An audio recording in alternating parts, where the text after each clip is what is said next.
Bangalore, there are two main obstacles. One is your laziness, and second one is the Silk Road. So I have potholes. I mean, it's a completely highway road. I'm really enjoying this trip for myself with my new Extreme.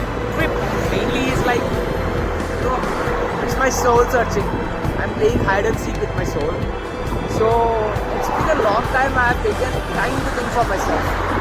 This lockdown has made me a very close person actually. So I thought like maybe I should take some time. I have traveled more than 125 kilometers and just 17 kilometers to reach Shravanabelagola. I just got a glimpse of this. I mean, the statue is so giant that I can get a glimpse from 16 kilometers.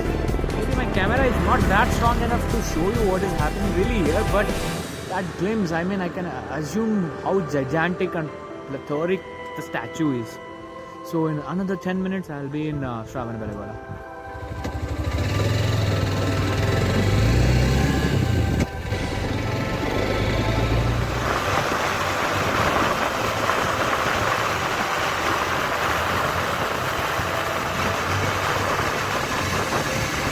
Kilometers of drive, I finally reached the Shravanabelagola temple, the statue, monolithic statue of the great Bahubali or the Gomateshwara, who was the third Tirthankara. So in other 10 minutes and 700 steps after, I will be reaching that statue. So yeah, temple, and I am climbing the stairs. So I think it's going to be get interesting. It's like 700 steps, that's what they told. The step is a bit steep, you know. The height is all covered through steepness, so it might take me around 5 minutes approx if I go at a steady rate and my jogging thing helps. So let's see.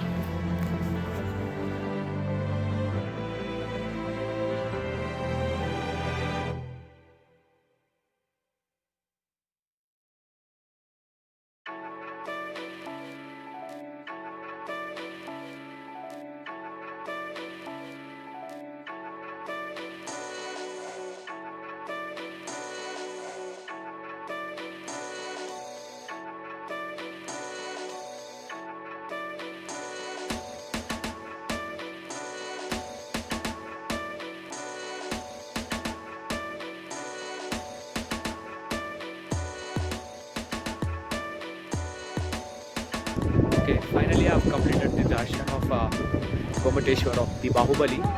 So before getting down, I want to share the story of Bahubali. It's a very touching story. So what happens is like the first Tirthankara's two sons. I mean, he had 900 sons, among which two were Bahubali and Bharata. So our India is named Bharata according to him. So according to the Jain mythology. So what happens is like this Bharata has this chakra weapon, so through which he tries to conquer all the North India, and South India is being managed by Bahubali. So that's how the empire is shared between 100 sons. So but what this Bharata does basically is like he tries to take away the kingdoms from other 98 brothers, but Bahubali is the one who defies giving his kingdom back. So what happens is like a fierce battle, I mean a conflict arises, and they decide, Bahubali and Bharat decide that we will do a fight. So they fight through three mediums, one in the water and one through eyesight, and the other, I'm not really sure, but yeah, I'll add in the comments. So that's how they fight. So in all wars, Bahubali defeats the Bharat. So after the war, I mean, even in Mahabharata, if you have seen that, after the war, people go into kind of depression, or Arjuna gets it before, but here Bahubali goes into depression for fighting a very ferocious war with his brother, and having the kingdom which he never wanted. So he kind of gets into the Vairagya. So he stands himself in a place for 28 years where trees grow around him, and he gets something of attainment, which in Jain mythology is called Kevalya. So, and then that's how he gets attainment. And his brother, the third Tirthankara, who comes to Bahubali and repents for his mistake. So that's how the myth goes here.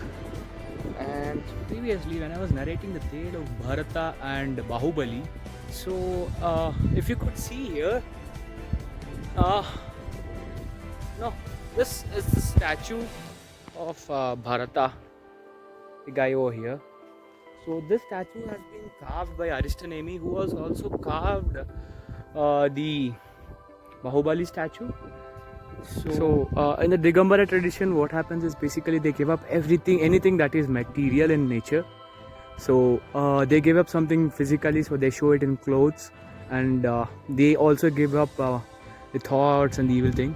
And here we can see the statue of Bharata. So when in the previous tale I was mentioning the ferocious war between the Bharata and the Bahubali, I don't know if they are placed like metaphorically.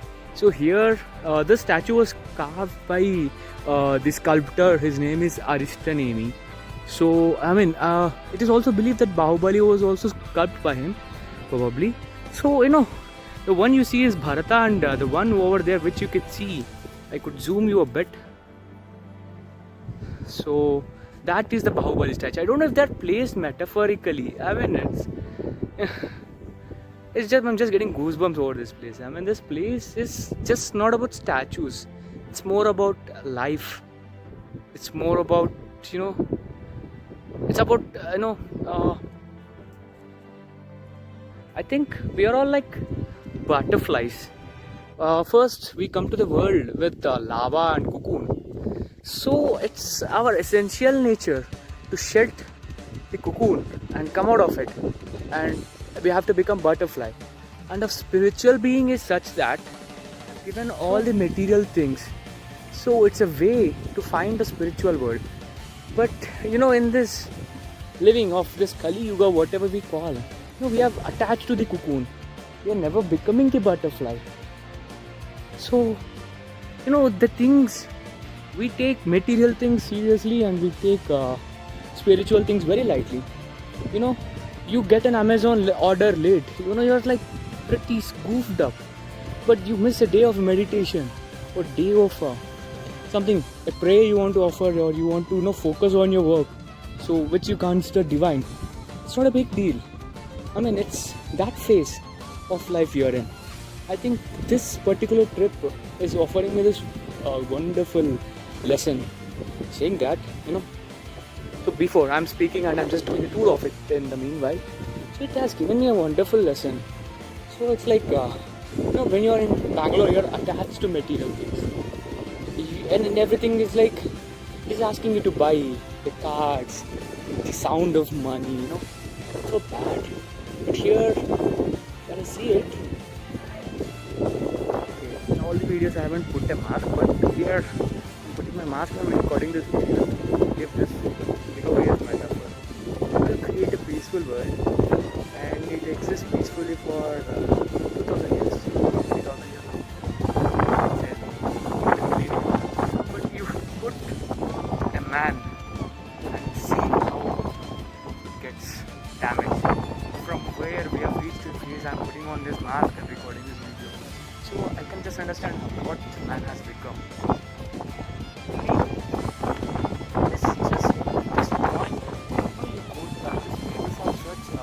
Serene value. People are spoiling these places. Rapturing the phone numbers, pitting, pissing. It agitates me to the core. I really don't know what happens to this earth. There is some factor. We are attached to results than actions. People want to get rich. They don't want to work. So we are in that kind of situation. People want attainment or enlightenment, but they don't want to meditate or take a pilgrimage. So we have become a material than action thing. We are defined by passion but not work. The adventure continues even after the adventure and the realization, the self-realization in Shravanabelagola. Now I am headed to Srirangapatnam, one of the oldest temple. I think it is dated to 890 AD. and it still belongs to this Ganga Empire, which was a part of. I believe death is a deeper concept. You know, when you put death in front of anything, you find out which is the most doable or your next priority. So put death in front of you, and your priorities get scheduled. So between Netflix and this trip, I put death in front of it, and now I am in this trip. If I want to die tomorrow, I don't want to be watching Netflix. I want to be here watching this amazing eagle which is flying.